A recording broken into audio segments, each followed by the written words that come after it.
recording now. Okay, so it is Monday, October 10th. Yeah. I have to go right now to for my appointment. Okay, I'm recording, so you can always watch it later. Okay. Okay, thank you. All right, have a good appointment.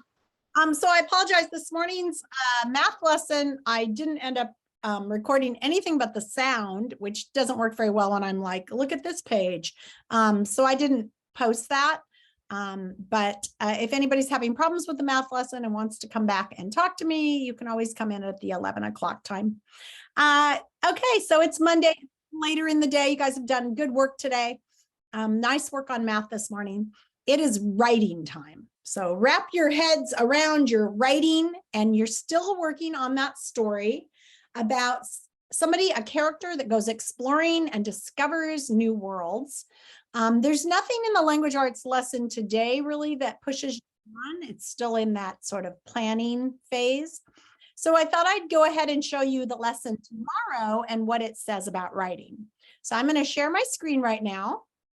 Oh, wait, before I do that, I am going to share my screen. But before I do that, I have a little song to play you about Indigenous Peoples Day. It's pretty short. It's just about 3 minutes long. So here it comes, Indigenous Peoples Day. And here's my little song. I thought it was kind of cool.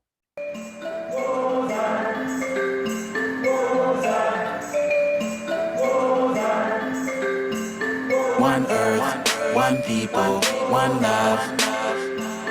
One earth, one people, one love. One earth, one people, one love. One earth, one people, one love. Welcome back to Mr. Harold's music class. We used to celebrate Columbus Day, but now we celebrate Indigenous Peoples Day. First off, let's define indigenous, the native people, original inhabitants, living on every single continent. Then somebody shows up and says, I discovered it. How can you discover somewhere already found, or take credit for a place that's already around, like Hernan Cortez or Hernando de Soto, Ponce de Leon or Francisco Pizarro? It all started with Christopher Columbus, Europe's obsession with Western discovering. With big dreams, this wild and Italian was searching for gold in the East Indies Islands. Long ago, 1492, we all know the story, he sailed the ocean blue. But here's what I didn't learn in school. After landing in the Bahamas, he treated people cruel. The Tainos are peaceful people. In Cuba, Haiti, DR, Jamaica, Puerto Rico. Even though they welcomed him with open arms, he committed genocide and unspeakable evil.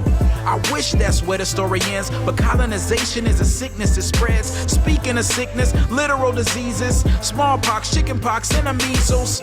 I wonder how history would change if explorers were peaceful when they came, learned native customs, cultural exchange, didn't force religion and no one was enslaved. Aztecs, Incas might have lived longer, from South America to Canadian borders. Cherokee, Sioux, Apache, and Navajo, Iroquois, Chippewa, Choctaw, Pueblo.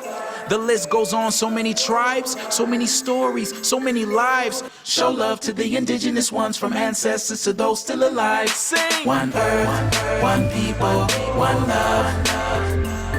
One earth, one people, one love. One earth, one people, one love. One earth, one people, one love. One earth, one people, one love. One earth, one people, one love. One earth, one people, one love. One earth, one people, one love. So thank you for watching Mr. Harold's music class. Until next time, peace, love, and shabam.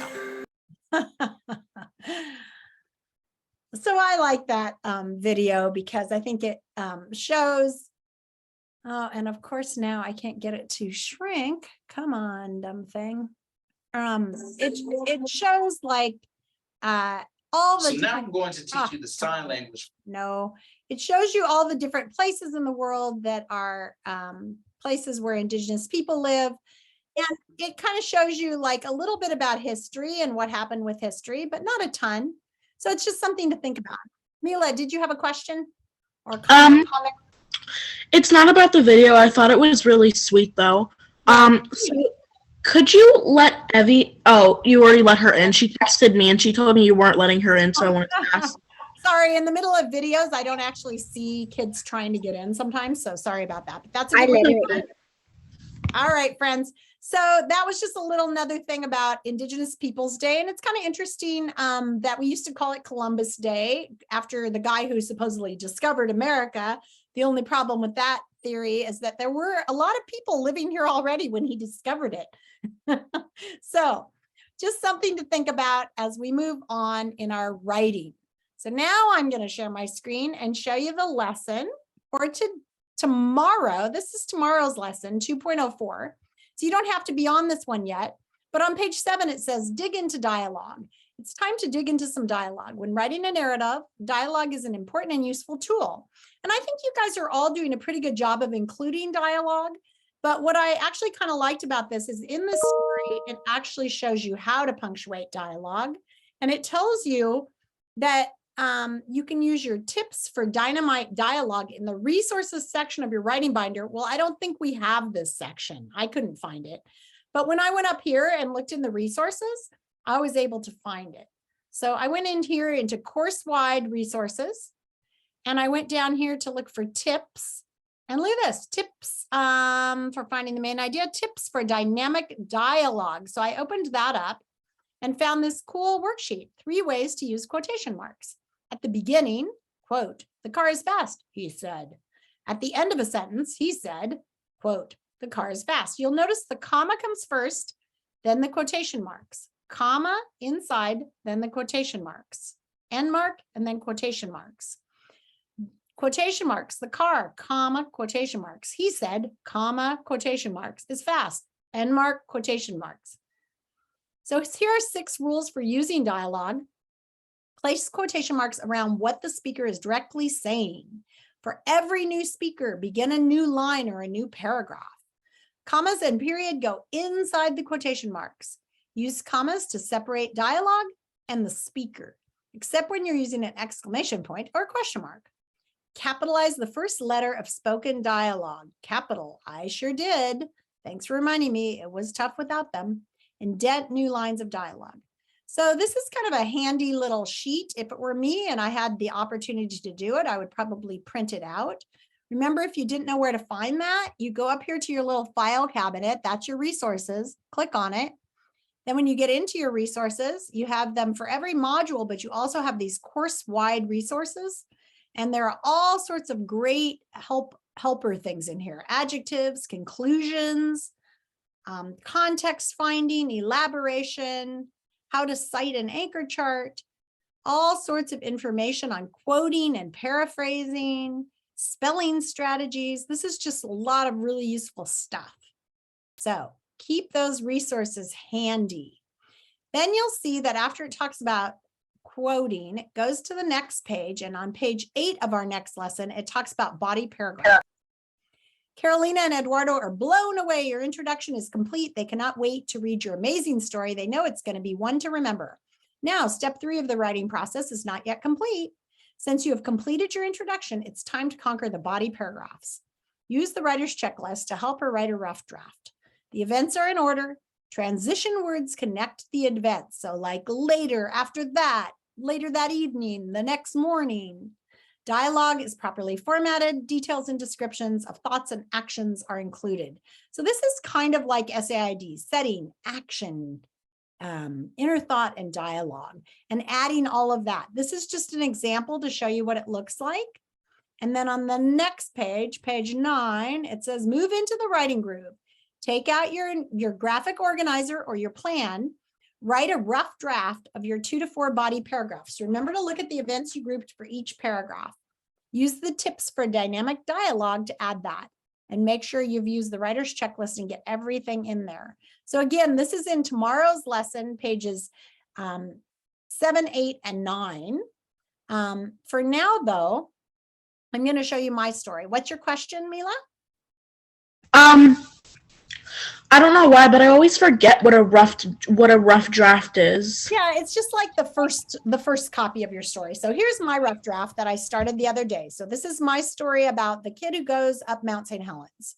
And here's my plan. This is all you have to have done so far as your plan. And then on Friday, we wrote the introduction. So here's this yellow part is my introduction.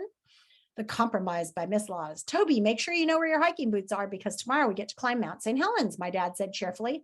In this paragraph, I'm trying to introduce my characters and my setting. Ugh, I groaned, rolling over in my bed and pulling the pillow over my face. Dad, do I have to go? I whined, thinking of how boring it would be. So I'm setting up the problem of me not wanting to go up the mountain or Toby not wanting to go. Toby, you'll love the feeling of getting to the top of the mountain, the clear mountain air and the amazing scenery, he continued. Why, you know, it is pretty unusual to live somewhere where you can see a real volcano that erupted only a few decades ago. I thought of all the things I'd rather do, play Minecraft with my best friend Larry, honestly, do the dishes or sit and do nothing. I heard the door close as I tried to think of a way out of this hike. So that was the part you were supposed to do on Friday. Now today you have to do this big part of adding some body paragraphs. So here's my first one, and it's kind of like my first scene. So this is when he's trying to get out and he's at the dinner table and he's having a conversation with his mom.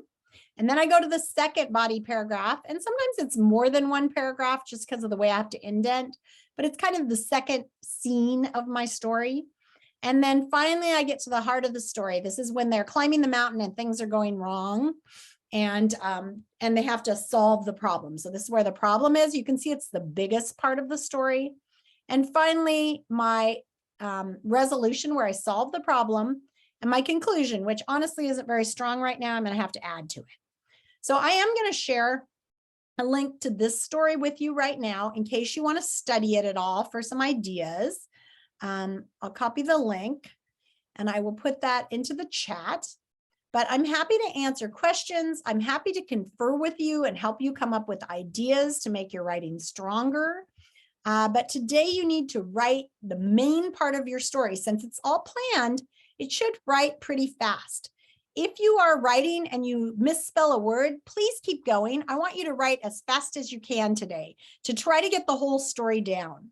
So just take a minute to think about your story. Think about what's happening and then write like crazy and see if you can get a few scenes in your story written. Any questions about what we're doing today in the breakout rooms? Mila? Well, again, I have like a different kind of question. Yeah, go ahead. It's all right. So I had a kind of good idea, but then like one day later, while we were still planning our story, I had another really good idea that I wanted to do even more. So you switched? Yeah, I switched and I didn't really have that story planned and I thought I could do it, but then I realized the idea I thought of is gonna be like really long, like it might take a while to write. So is it okay if I like don't finish it on the exact day we're supposed to be finished with it? Yeah, so when I'm looking at your writing, I'm trying to look at, I love that you brought that up because I think even this story that they've asked us to write is a pretty big story. Like it's not just a simple little story. Going somewhere, exploring and discovering a new world is like a novel, right? So for them to ask us to just write this quick short story with such a big topic is kind of unfair. So I guess I can see that you can plan a story well, that the story's developing, then I think that's enough. Also, the fact that you just said what you said shows me that you understand and have anticipated this problem, which shows me where you are as a writer, which is pretty developed. So that's fine. Yeah. I'm really looking for, it's not like I'm looking to see the perfect finished thing because like anything else we're doing, we're all learning all the time. What I'm looking for is you advancing your learning. Your sentence is getting better. If I've said you need to try using dialogue, I want to see some dialogue. I want to see paragraphs, commas. Okay? Rising action. So go ahead, do that. You can even write me a little note, Mila, at the end saying this is as far as I got, but I'll keep going. Yeah. What's your question, Evie? I was wondering if we could do partners. Do you think that you can get as much written with a partner? I wrote kind of like my introduction and like a lot of stuff a few nights ago, so I just have to write it like on my iPad a few nights ago, so I just have to write it down onto my. Yeah, I guess what I would say, Evie, is when you're at a point where you're like trying to come up with ideas, partners are helpful. When you're at a finishing point in your story, partners are helpful. But just getting the story down as fast as you can, I think works best by yourself. So can you do no partners today and have a partner tomorrow? I guess. Okay, sorry. Yes, other questions? So I've opened the breakout rooms if you want to go work. If you have a question, stay here. You have a question, Vivi? Nope. Amadi, do you have a question? Nope. Go work. Brianna, do you have a question? No. Okay, go work. I know you were working on it earlier, which is awesome. Amora, you got a question? Peace out. Bye. Go work on your story. Hi, Noah. Go work on your story, buddy. Okay, bye. Bye. Go to your breakout room. Work on your story. I'm going to check.